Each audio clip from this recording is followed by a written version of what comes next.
सकती है। हालांकि उसको लेकर अलग अलग बयानबाजी चल रही है, उस पर भी हमें बात करनी पड़ेगी। और इस पर बात करने के लिए, इस पर चर्चा करने के लिए हमारे साथ में भारतीय जनता पार्टी के प्रवक्ता के शर्मा जुड़ रहे हैं, विष्णु शंकर जैन, वकील सुप्रीम कोर्ट के, जिनकी याचिका के बाद संभल का मामला पूरा उठा है, वो भी हमारे इस चर्चा में शामिल हो रहे हैं। अमीक जमई शामिल होंगे समाजवादी पार्टी से, और उसके साथ साथ सैयद असीम वकार प्रवक्ता है एआईएमआईएम के, वो भी इस चर्चा में शामिल होने जा रहे हैं। कुछ डेटा भी हम लोगों के सामने रखने वाले हैं, लेकिन उससे पहले शुरुआत करते हैं के शर्मा जी से। शर्मा जी, क्या ढूंढेंगे आप संभल में 1978 में जो दंगे हुए थे उसमें क्या क्या ढूंढा जाएगा?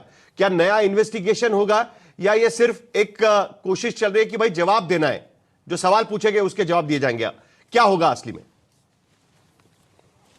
देखिए साहिल भाई, आपने अभी सारे रिपोर्ट दिखाएं और आपकी रिपोर्ट से ही स्पष्ट है। वहाँ के जो वरिष्ठ अधिकारी हैं उन्होंने बड़ी स्पष्टता से बता दिया है कि एक विधानसभा में एक प्रश्न आया है और उस प्रश्न का उत्तर वहाँ पर उनको भेजा जाएगा। ये सारा आपके रिपोर्ट से स्पष्ट है। लेकिन मैं एक बात नहीं समझ पाता हूँ कि आखिर जो संभल, जिस संभल पे 19 नवंबर से लेकर और 5 दिसंबर तक समाजवादी पार्टी दिन में 24 घंटे होते हैं और 40 बार संभल का नाम लेती थी, संभल संभल संभल, ये अखिलेश यादव से लेके इनका गली मोहल्ले का नेता तक संभल संभल चिल्ला रहा था।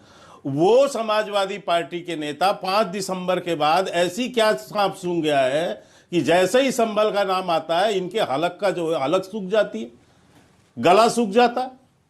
क्यों? क्योंकि अब संभल में सच्चाई निकलने लगी है।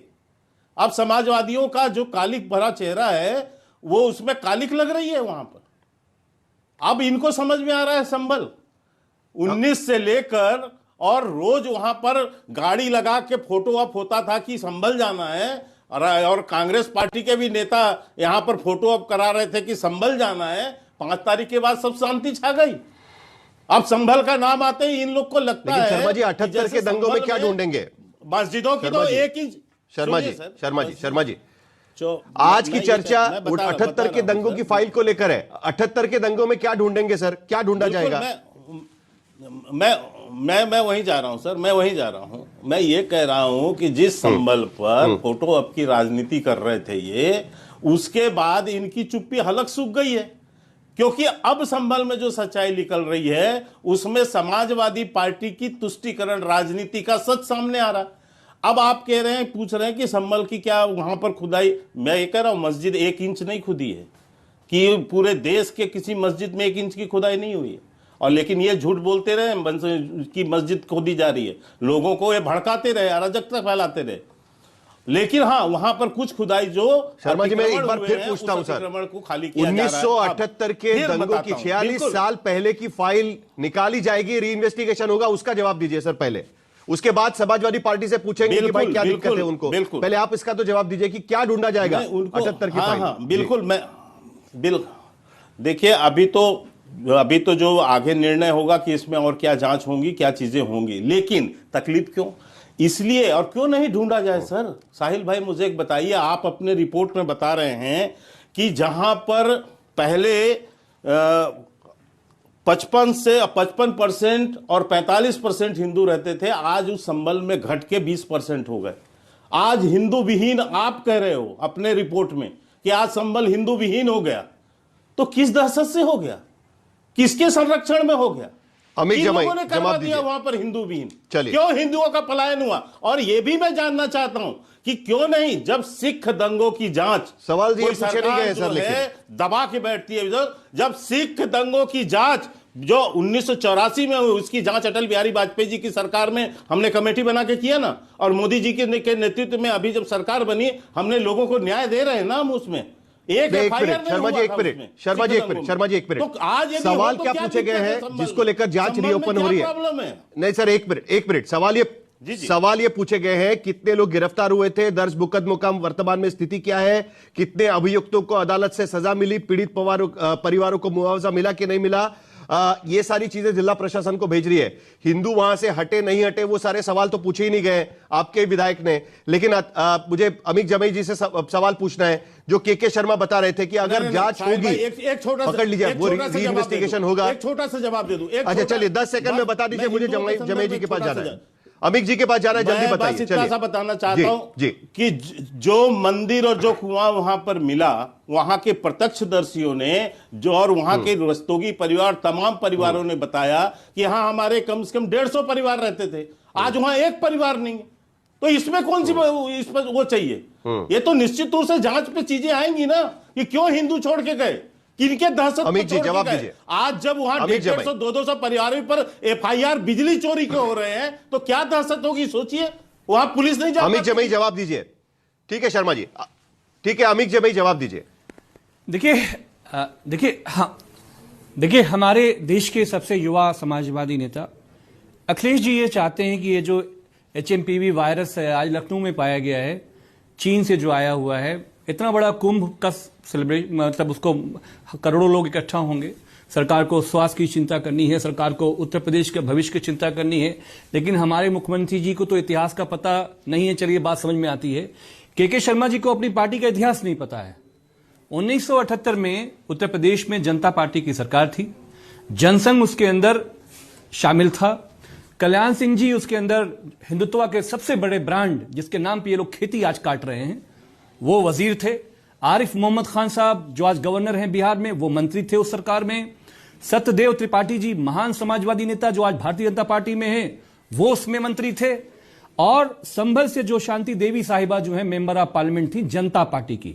और उसके बाद साहिल भाई 7 बार उत्तर प्रदेश के अंदर, including Rajnath Singh ji, including Kalyan Singh ji, including 7 बार इनकी सरकार बनी है। और 7 बार की हिंदुत्ववादी सरकारों को यह याद ही नहीं था कि 1978 में संभल में हिंदू भाइयों के साथ हमारे साथ क्या हुआ था। ये बहुत दुखद है। सांप्रदायिक उन्माद, सांप्रदायिक दंगों के ऊपर शहीद आजम भगत सिंह ने बहुत कुछ कहा था। लाखों जाने गई हमारे उत्तर प्रदेश में, देश के अंदर, लेकिन उसके लिए जिम्मेदार कौन लोग थे? बंटवारे के बाद जब हमारा देश बन गया, कभी हिंदू महासभा इन्वॉल्व थी, कभी जनसंघ इन्वॉल्व थी, कभी भारतीय जनता पार्टी। शिलान्यास से उठा लीजिए बाबरी मस्जिद की शहादत तक, इस देश को जला कर राख कर दिया, इस देश की शांति को, अखंडता को। अब मुख्यमंत्री जी विधानसभा में बात करते हैं, कहते हैं कि साहब 1978 में न्याय नहीं हुआ। मुख्यमंत्री जी को नहीं पता है कि कौन सरकार थे।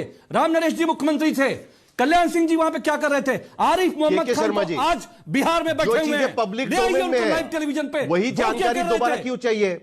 सवाल तो यही उठाया जा रहा है, आगे ले जाना है, जो पब्लिक डोमेन में चीजें हैं, को फ्यूचर को आगे ले जाना है। शर्मा जी आप लोग देखिए, जख्म कुरेद रहे हो उत्तर प्रदेश के लोगों का।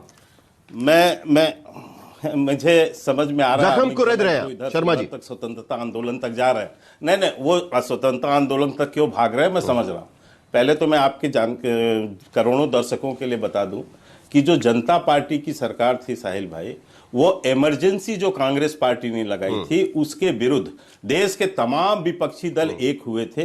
देश में भी आम चुनाव में भी हराया और आम चुनाव में भी सर्वसम्मति से जनता दल की सरकार बनी।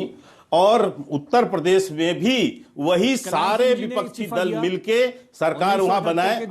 सुनो इस्तीफा दिया। भाई बीच में मैंने ये साहिल भाई ठीक नहीं है। अब मैं जवाब देता हूं। मुलायम सिंह यादव थे, विड्रॉ क्यों किया? अगर साहिल जी ये बदतमीजी वाली बात, क्यों नहीं विड्रॉ? मुझे स्पष्टता से बोलने दे। मैं बीच में बोलना, मैं बीच में नहीं बोलता, मैं इसलिए बोल रहा हूं कि मैं अमित जमई से पूछना चाहता हूं, इस जनता दल की सरकार में मुलायम सिंह मंत्री नहीं थे? कौन से मंत्री थे पता है अमित जमई? नहीं पता होगा तुम्हें। कम्युनिस्ट के कार्यकर्ता आपने विड्रॉ कर लिया होता, आपने विड्रॉ क्यों नहीं किया? आपको नहीं पता। आपको बताता हूं, मैं बता रहा हूं।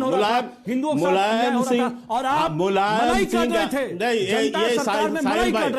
साहिल भाई, अब कलई खुल रही है। तो अब मैंने बताया कि मुलायम सिंह उस समय उस कैबिनेट में मंत्री थे और तमाम समाजवादी लोग उसमें मंत्री थे और कई दलों के लोग मंत्री थे। और इसीलिए एक साल में आंदोलन में, अरे सुनो भाई, एक मिनट सुन लो। माननीय नेता मुलायम सिंह यादव जी उस आंदोलन के सबसे बड़े उत्तर प्रदेश के संभल से बात को भटकाना चाहते हैं, ये भटकाना चाहते हैं इसलिए कि इनकी कलई खुल रही है। अब मैं मुझे पूरी साहिल भाई मुझे बात करने दीजिए। ये तरीका नहीं है डिबेट का साहिल भाई, ये तरीका नहीं हो सकता डिबेट। अमित भाई एक मिनट, अमित भाई एक मिनट, शर्मा जी को पूरी बात करने दीजिए। वो 30 सेकंड में बात करेंगे, उसके पास आपके पास भी आएंगे ना, वो जो सवाल उठा रहे आप उसके जवाब दे सकते हैं। शर्मा जी चलिए बोलिए। बोलिए। हाँ, अब मैं कह रहा हूं। और वो सरकार मात्र 1 साल चली, 1 साल के बाद वो सरकार जो है गिर गई, जिसमें मुलायम सिंह यादव और तमाम समाजवादी नेता भी मंत्री में थे। चलिए, वो एक अलग दौर था। लेकिन मैं आज एक बात पूछ रहा हूं कि साहब 2012 से लेके 17 तक, तब तो कुछ नहीं था ना। 816 दंगे उत्तर प्रदेश में हुए अखिलेश यादव की सरकार पे, सैकड़ों लोग मारे गए। तब उसका क्या जवाब है अमित जमाई? कोई जवाब है तुम्हारे?